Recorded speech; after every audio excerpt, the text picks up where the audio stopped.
Be Wealthy and Smart, episode 301.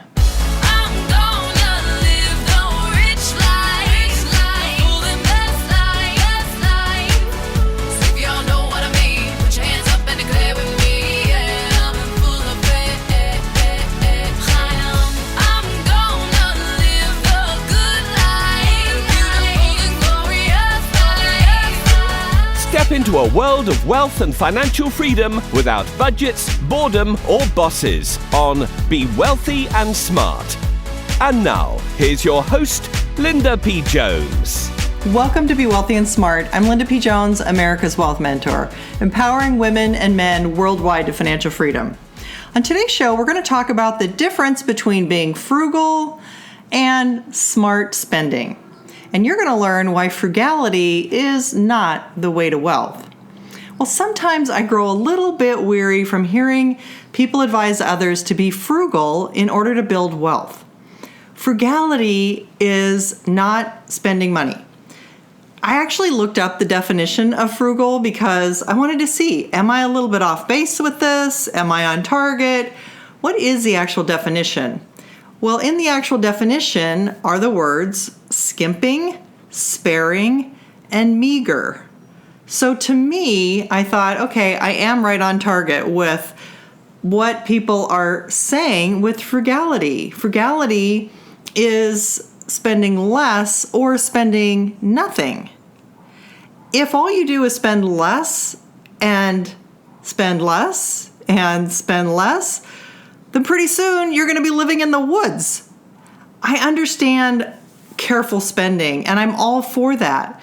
But I realize there's an important difference between not spending and making your dollars go farther. And I'm in that camp of making your dollars go farther. I'm not in the camp of not spending. Because to me, not spending is saying I can't have things, I have to restrict myself, I have to be this miser. It's not a mindset of abundance. It's really a mindset of scarcity. And I don't want that for you. I want you to have abundance. I want you to have the things that you want. And building wealth to me is about having abundance, being able to afford the things that you really want to do, the things that are really important to you. And that's why I talk about spending priorities, because if travel is a spending priority, awesome. Then plan your trips, get discounts, get good deals on your cruises or your hotel rooms or your airfare, or use frequent flyer miles or whatever you can do to save money and make your dollars go farther. That's much different than not traveling at all.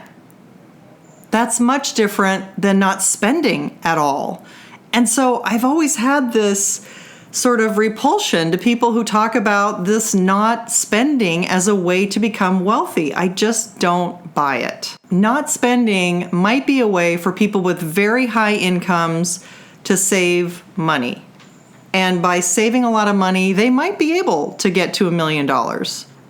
But if they have a high income, $1 million isn't going to be close enough to what they need to replace their income for the rest of their life. So while you can have a high savings rate, that's great, you're still going to have to invest and compound that money in order to grow it to the amount that would actually replace your high income. So I'm a fan of making your dollars last longer and buying what you want, prioritizing what you want, and buying it at the right price, whether that's on sale, at a discount, getting a deal, buying wholesale, whatever that means, buy it at the right price. It's not about doing without or living in a shed or in the woods. Being totally frugal is giving too much power to money and creating misery in your life.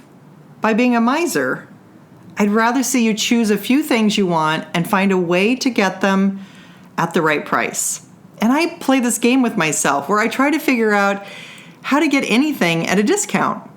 There are some items that claim they never go on sale, and that may be true. But for most items, you can find them on sale or in some way get a discount. For the things that don't go on sale, I have been able to save tax which ends up being about 10% by buying it online. So I still can have some savings even if they don't discount the price of an item ever.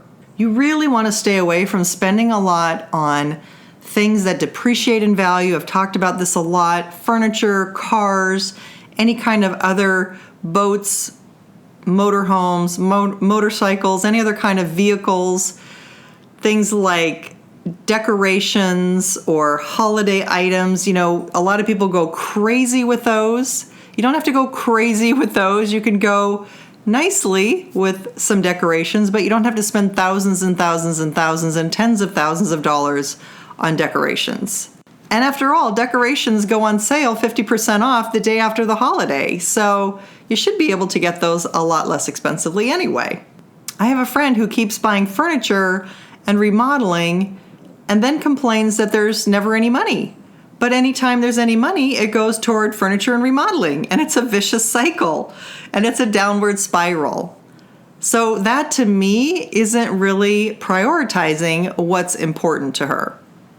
What's important to her is actually spending time with her family and doing some other things, doing some of her hobbies that she enjoys. But buying furniture and remodeling is just a constant change of opinion and a constant change in decoration that doesn't improve the value of a home, and it doesn't improve the financial picture of my friend. So be really certain what your priorities are, what really makes you happy. What do you really want to be spending your money on? What's really important to you and an important goal for you to accomplish? It might be sending your kids to school without having to get student loans. It might be early retirement. But look at what are your spending priorities? What do you really want your money to do for you? Like, what do you really value? What do you want to do? Do you want to go on that family vacation together? Then start planning that and getting things at the right price. There's a big difference between not spending at all and spending wisely, because spending wisely is just smart shopping. And one thing my mom always taught me was just how to make a dollar go farther. It's just how to find deals, how to get things at the right price. It's not about sacrificing quality, but it is about knowing what's super important to you, what you really value and what you really want. And I think that's where people go wrong. They don't really prioritize what they want their money to do. They just kind of blow it on stuff, and then it disappears. And then for the things you really want to do, like travel, it's not available, or people go into debt. It's important to really think about, what do you want your money to do? What are the 5 things you really want to spend your money on? And if one of those 5 things is something that depreciates quickly, like maybe a boat, maybe instead of buying the boat, you set aside some money to rent a boat. Because actually most people can only use a boat a few months of the year, and then the rest of the year they pay to store it and insure it and maintain it. And we've all heard that adage about the 2 happiest days in a boat owner's life are the days they buy it and sell it. So maybe just rent it. Why not just rent the jet ski, rent the boat for a day? I'm in Huntington Beach, and we're actually going to rent a boat for a few hours at $75 an hour.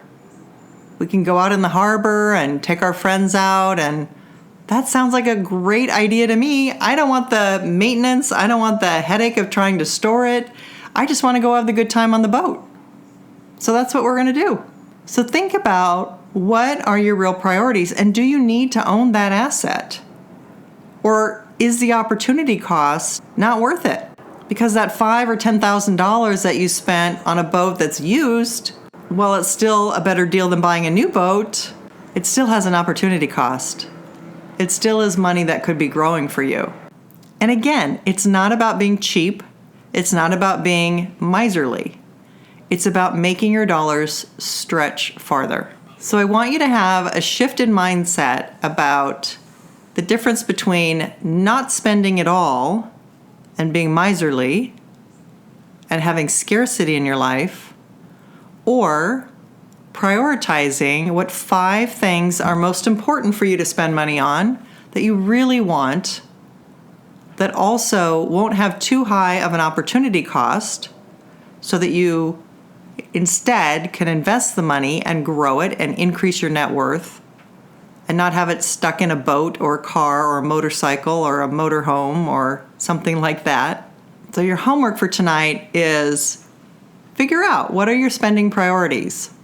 What do you really want to spend your money on? And then see if there isn't a way to get it at a discount. Because having that mindset of being able to buy whatever you want, just getting it at the right price, will make a huge difference toward your financial freedom. This episode is sponsored by Audible. Audible is the way I read more books and stay ahead of the curve. Audible is, of course, the easiest way to read books because all you have to do is just listen like you are right now. There are over 150,000 titles to choose from for your iPhone, Android, Kindle, or MP3 player. And your first audiobook is free. Just visit audibletrial.com/be wealthy and smart. That's audibletrial.com/be wealthy and smart. I appreciate your support of the podcast by going to audibletrial.com/be wealthy and smart. Have you heard I'm having a summer giveaway through the end of September, and you could win 6 awesome prizes. 5 are the Wealthy Mindset Blueprint audio courses valued at $197 each, where you can learn how to think the right thoughts for wealth, just like millionaires. And one of my wealth journal books, which is a wealth journal and mini course where you learn the 6 steps to wealth, and it's valued at $67. Here's what you need to do. Just leave me a review on iTunes or Stitcher Radio. Connect with me on social media. I'm at Linda P. Jones on Twitter and Instagram, and on Facebook, Linda P. Jones fan page. And then send me an email and let me know you've done all that. My email address is lpjhome@gmail.com. All the names are going to be dropped in a hat, and a drawing will be done in early October for winners. Want to start achieving financial freedom faster? Get my 11 quick financial tips to boost your wealth. There are 11 quick things anyone can do to get your net worth growing faster and getting you toward financial freedom. It's at my website, lindapjones.com. That's all for today. Until next time, live the good life and be wealthy and smart. Thank you for listening to Be Wealthy and Smart with Linda P. Jones. Share the wealth and tell your family and friends about the show. Check out our website, blog, and social media for more riches at www.bewealthyandsmart.com.